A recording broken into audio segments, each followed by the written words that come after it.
Здравствуйте, это новости Татарстана. В студии Елена Зинатуллина. И вот о чем сегодня в выпуске. В Берлине ее благодарил за победу лично маршал Советского Союза Георгий Жуков. В Заинске в ее честь звучит троекратное «Ура». Гип-гип! Ура! Ура! Ура! Ветеран Великой Отечественной войны Анна Моисеева отмечает 100-летний юбилей. К поздравлениям присоединилась Светлана Звонарева.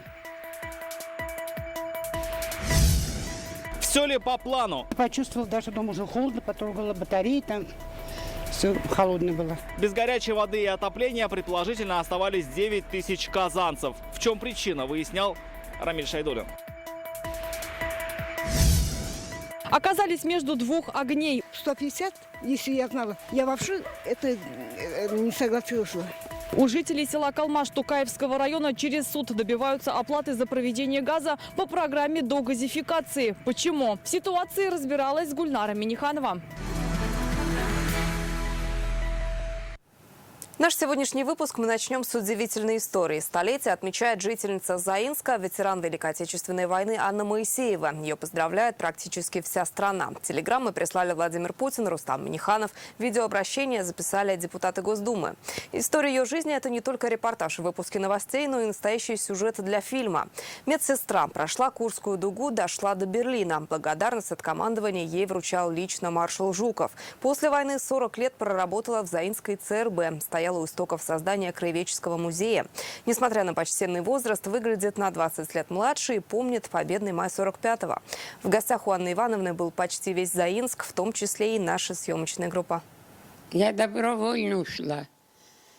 Я ходила, 10 классов кончилось, война началась. 18 лет после курсов медсестер Анна Моисеева попала на фронт. Для скольких раненых солдат она стала ангелом-хранителем, наша героиня не считала. Но спустя многие десятилетия ничего не забыла. Говорит, память не отпускает те страшные 40-е, когда каждый день проходил на волоске от смерти.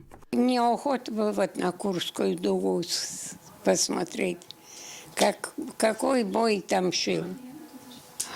Ой, страшно было. Ну, не боялась. Потом меня увезли вот в Берлин брать. Старики все меня жалели. Дочка, на смерть идешь. Чудом сохранились черно-белые фотографии с улиц Берлина, где на стене Рейхстага она оставила надпись «Анна Мочтакова». Это ее девичья фамилия. Возил нас немец на экскурсию. Кончилась война. Берлин, все, вот мы расписались на Рейхстаге. И вот давайте, говорит, снимемся вот около памятника. Я сейчас жалею, Бранденбургские ворота мы не сфотографировали.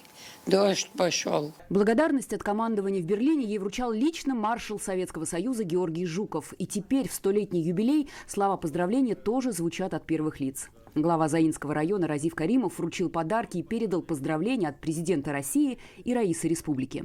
Это на память. Дети почитают вам.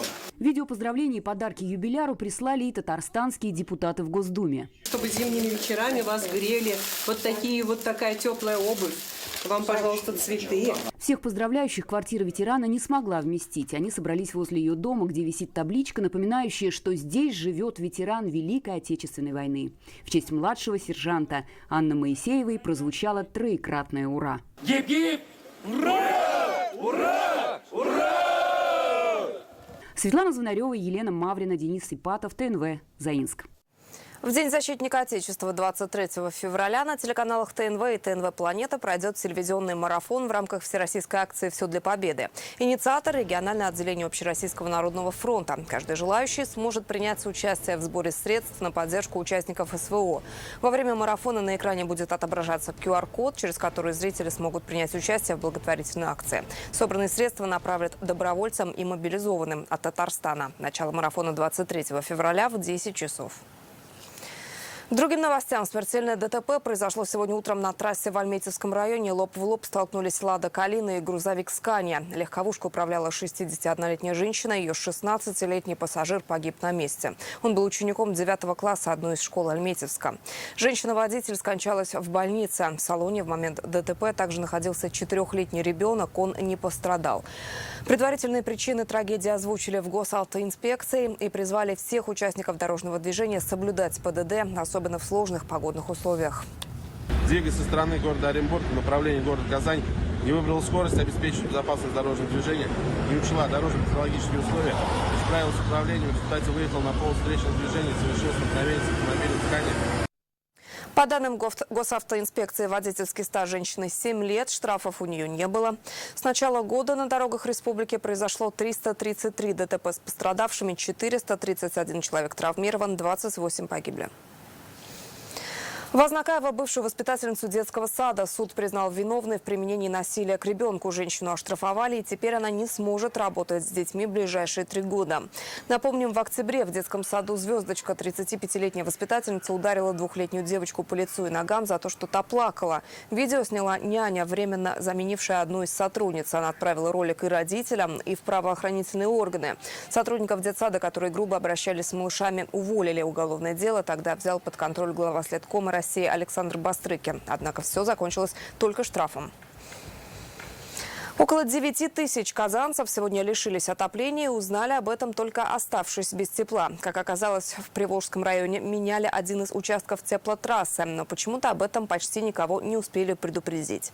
Жители говорят, объявления появились только утром. Как им сообщили, на трубе 1995 года был обнаружен дефект, и, как говорят энергетики, ее срочно было решено поменять. Под отключение попали 37 многоквартирных домов, 2 школы, детский сад и поликлиника. Как казанцы пережили день без тепла и как отнеслись к такому холодному отношению к себе, расскажет Рамиль Шайдуллин. Выходя утром из дома, Лилия Юсупова не думала, что к возвращению ее встретят холодные радиаторы. Мы уезжали, потом тепло же было, да? А сейчас нету. А что, ремонт идет, что ли?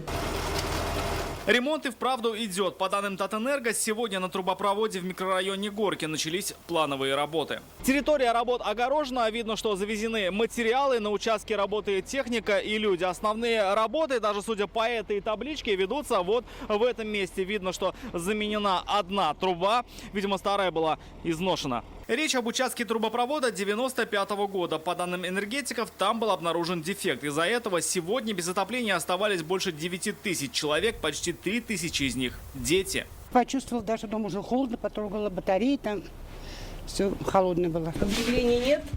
Ничего не знали, не в курсе. Как оказалось, несмотря на то, что работы называют плановыми, жителей не предупреждали об отключении. На ряде домов объявлений нет вовсе. Где-то они появились только сегодня утром. Это, наверное, сейчас, а так у нас не было. Ничего не предупреждали. Без тепла и горячей воды оставались дома, школы, детские сады и поликлиника. С 9 утра и до 3 часов дня для устранения выявленного дефекта на квартальном трубопроводе проведено отключение циркуляции теплоносителя в Казанском микрорайоне Горки. При этом прекращено теплоснабжение и горячее водоснабжение в 37 жилых домах, одном детском саду и 2 школах, а также в одном лечебном учреждении. Одна из ближайших к месту ремонта школ – 16-я гимназия. Вода в школе есть, но отопления нет. Не холодно? А, нет, воды то есть нет.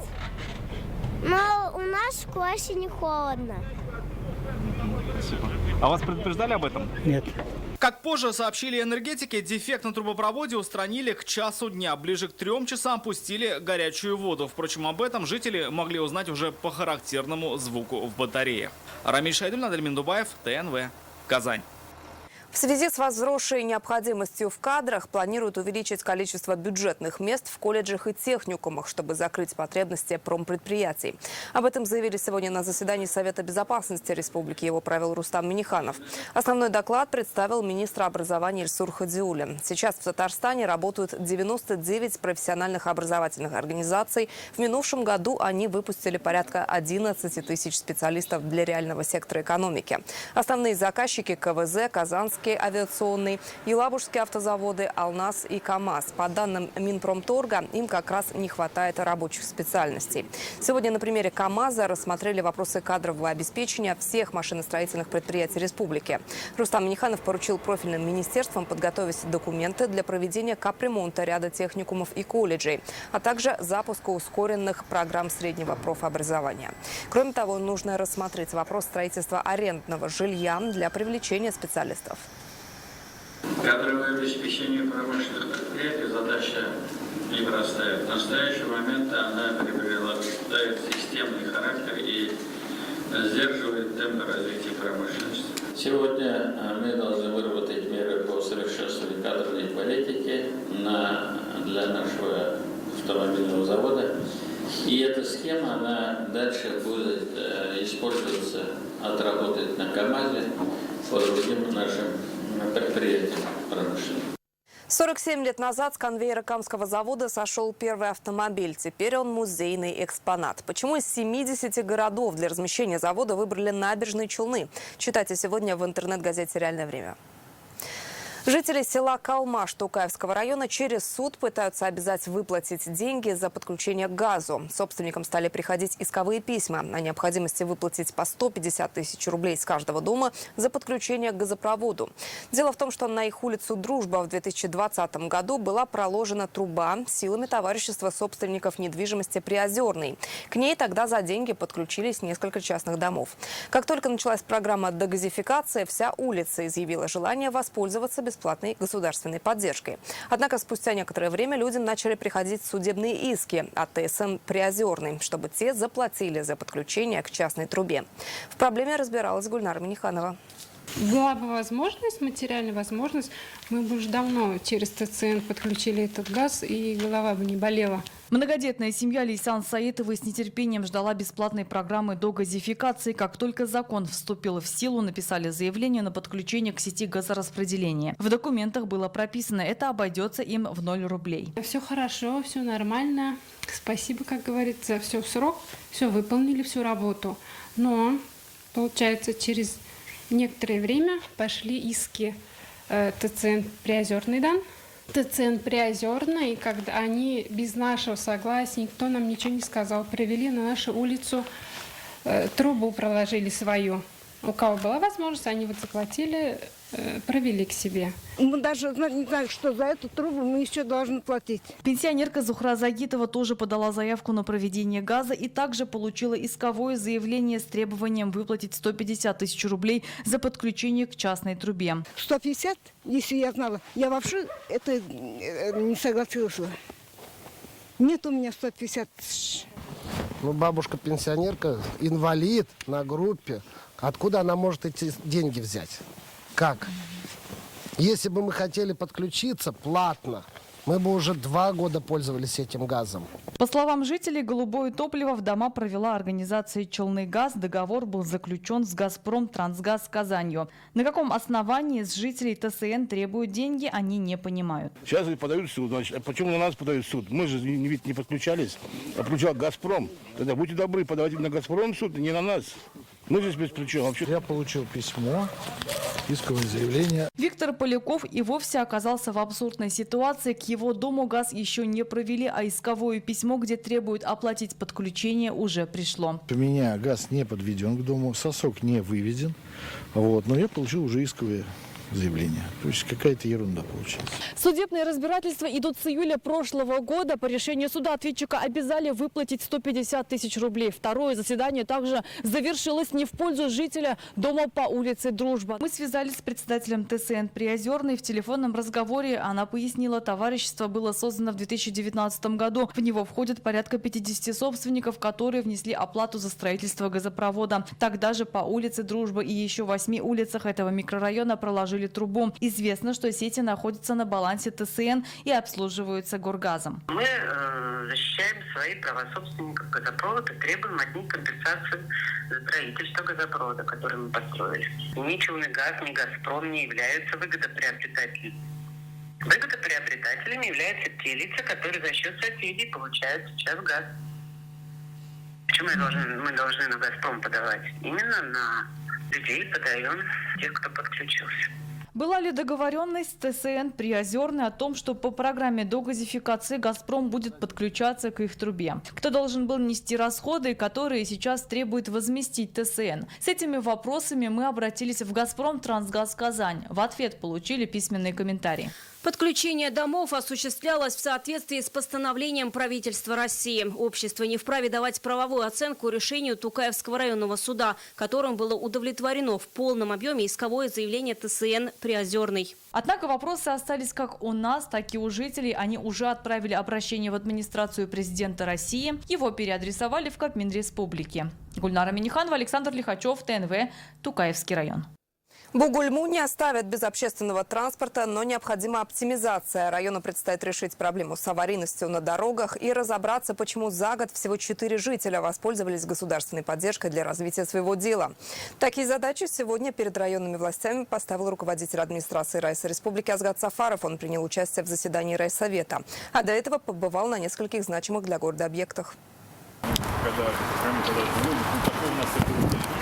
Эта мечеть в Бугульме построена на средства меценатов и жителей района. С ее осмотра начал свой рабочий визит Азгат Сафаров. На проект, строительство и отделку ушло 60 миллионов рублей. Гаухар или драгоценный камень в переводе. Такое имя святыне дали сами бугульминцы. Архитектура отличается от других мечетей республики. Конечно, сомневались, что утвердят, не утвердят, потому что такая немножко футуристическая история. Дамиль Хазрат оценивался. Вы пока первопроходцы, у вас в деле понадобится. Здравствуйте.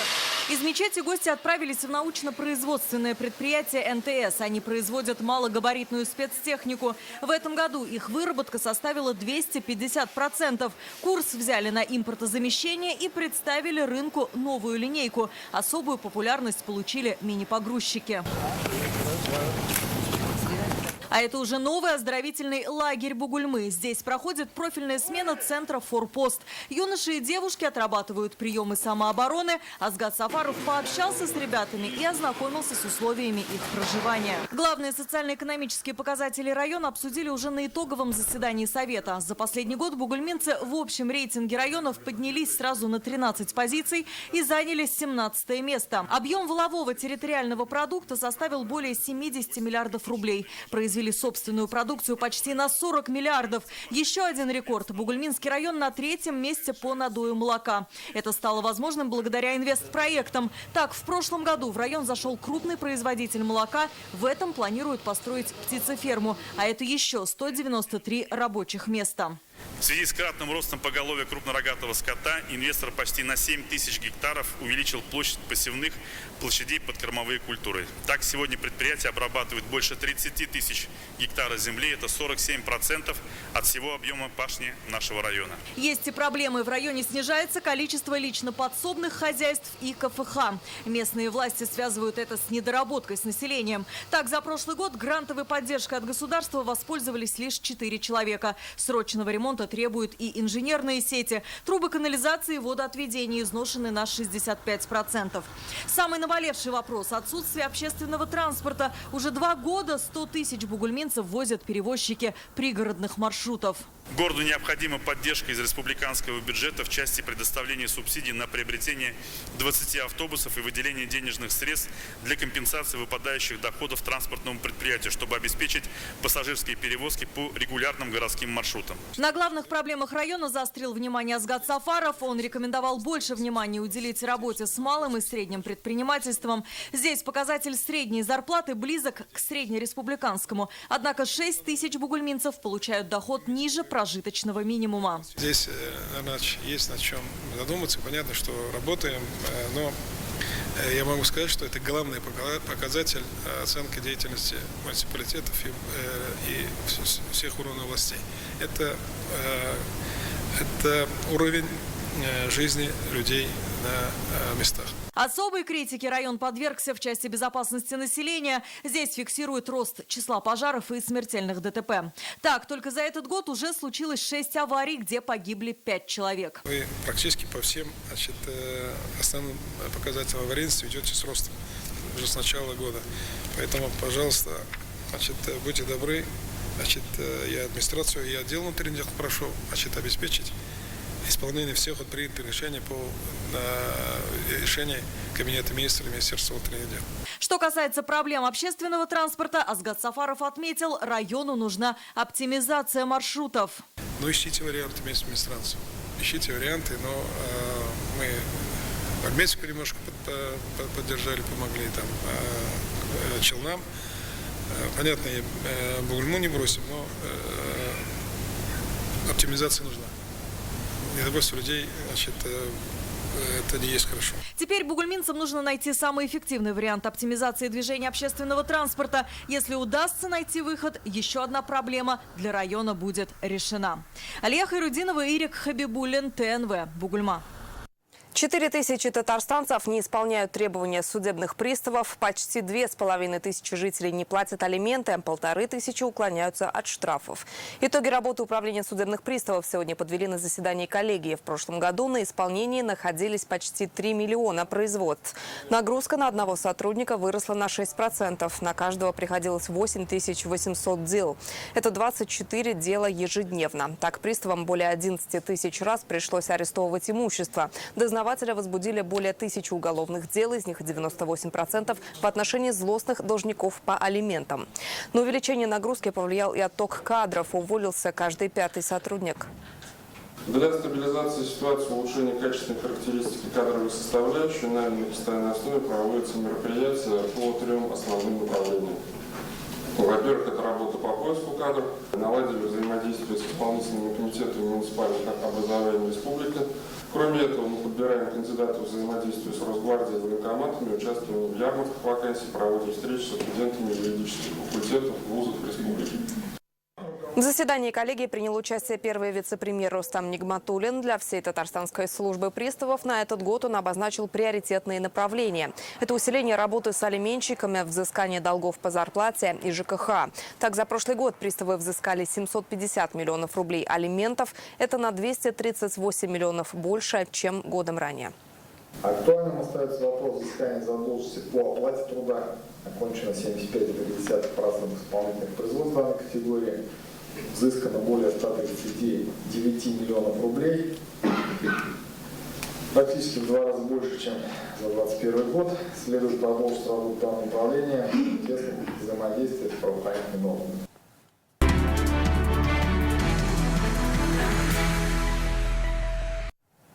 На следующей неделе в Казани стартует кинофестиваль народов Татарстана «Панорама». Откроет событие документальная картина «В семье единые». Ее показ состоится 22 февраля в кинотеатре «Мир». В течение года национальных культур и традиций в городах и районах республики покажут фильмы на языках народов, которые проживают в Татарстане. Это картины на узбекском, армянском, казахском, чувашском и азербайджанском языках. Первую из них в дни азербайджанского кино покажут в Нижнекамске, Чистополе, Елабуге и Лаишевском районе. Будут организованы встречи с режиссерами, актерами и продюсерами из разных стран. Как важно, когда ты живешь далеко от исторической родины, посмотреть кино на своем родном языке. Ребята, это просто мостик между тобой и твоей родиной. Поэтому все, кто живут здесь, но знают, что их историческая родина находится в Армении, Азербайджане, Казахстане, Сирии, Индии, они, конечно, с удовольствием приходят. Представьте ситуацию, что такое кино приезжает в глубинку, где, например, чуваш по численности больше, чем татары. И им показывают фильм на родном языке. Не просто показывают фильм, потом у них проходит встреча с создателями фильма. Им показывают большую концертную программу, которую готовит национальная община. Конечно, это оставляет самые приятные впечатления. Сеть автозаправочных станций «Таиф НК АЗС» дарит своим клиентам полный бак подарков. В акции с таким названием разыграли более 3000 призов. Это годовой запас топлива, путешествия, квадроцикл, снегоход и автомобиль. Именно внедорожник стал главным призом заключительного этапа акции.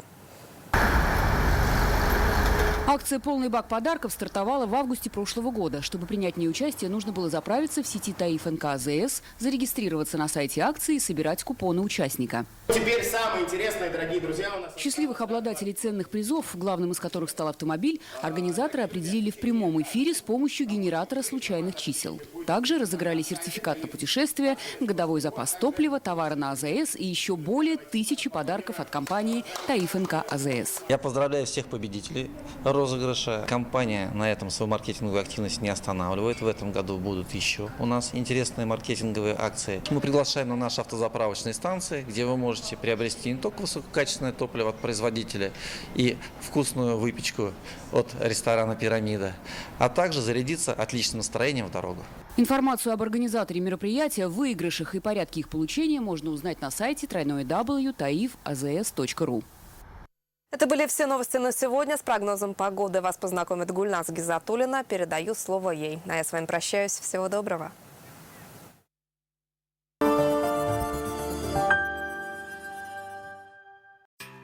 Фармленд. Кэшбэк. Совершайте покупки в аптеках «Фармленд» и получайте кэшбэк до 30%. Кэшбэк. Для вашего здоровья.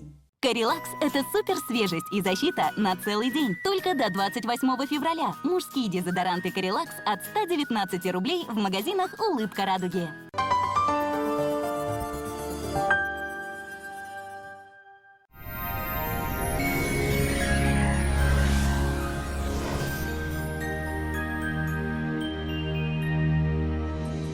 Здравствуйте! В студии Гульназ Гизатуллина. Банк Аверс оказывает весь спектр банковских услуг для частных лиц и корпоративных клиентов. Для бизнеса банк предлагает услуги по расчетно-кассовому обслуживанию, кредитованию, банковские гарантии и продукты с возможностью эффективно размещать свободные денежные средства.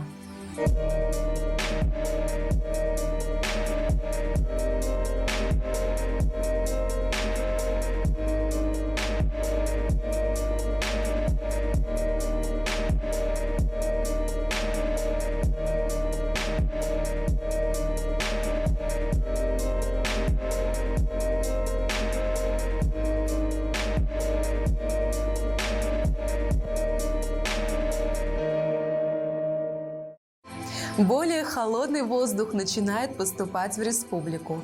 По данным сервиса Яндекс.Погода, в пятницу в Бугульме, Бавлах и Азнакаево без существенных осадков. Ночью около 10 мороза, днем минус 7 градусов. Небольшой снег пройдет в набережных Челнах, Нижнекамске и Лабуге. Ночью ожидается около 11 градусов мороза, днем минус 7 градусов. Жители Агрыза, Менделеевска, Актаныши также ожидают небольшое похолодание в дневные часы. Днем минус 7 градусов, ночью до минус 13. Небольшой снег. В Арске, Кукмаре, Балтаси облачность сохранится, как и незначительные осадки. Ночью около 12 мороза, днем около 7 градусов, вечером станет прохладнее. В Болгаре, Дрожжином, Буинске пройдет небольшой снег. Ночью и днем около 6 градусов мороза. В Альметьевске, Чистополе, Мамадыше небольшой снег. Ночью до 10 градусов мороза, а днем около 7 градусов со знаком минус. В субботу ожидается умеренно морозная погода без существенных осадков. Эмис. Вся польза темных сортов винограда в одном напитке. Действует предложение «Удваиваем выгоду». При покупке одной упаковки «Эмис Таврический» одна упаковка лимонада в подарок. Наполни себя внутренней чистотой в месяц Рамадан. Виноградный напиток «Эмис» укрепляет тонус, повышает силы и делится энергией. Признан лучшим продуктом 2022 года. «Эмис» – прекрасный подарок для всех членов семьи. Антикварная галерея «Ретроспектива» купит старинные татарские украшения и детали от этих украшений, также антикварные предметы. Очень дорого. Адрес галереи «Казань», улица Коротченко, 22, рядом с железнодорожным вокзалом. Телефон 8 9600 41 23 41. В Казани облачно, временами небольшой снег. Ночью и днем около 8 градусов мороза. Ветер северо-восточный, атмосферное давление в пределах нормы. Влажность воздуха 89%, магнитное поле Земли в норме. Санчи – сокровище китайской медицины. Дает энергию, укрепляет иммунитет, нормализует сон и способствует устранению головных болей и хронической усталости. Санчи – источник энергии и долголетия. 20 февраля в аптеках Farmland на Санчи 20% скидка. Телефон для справок 8 927 236 71 75. Сайт sanchi.rf. До свидания. Берегите себя.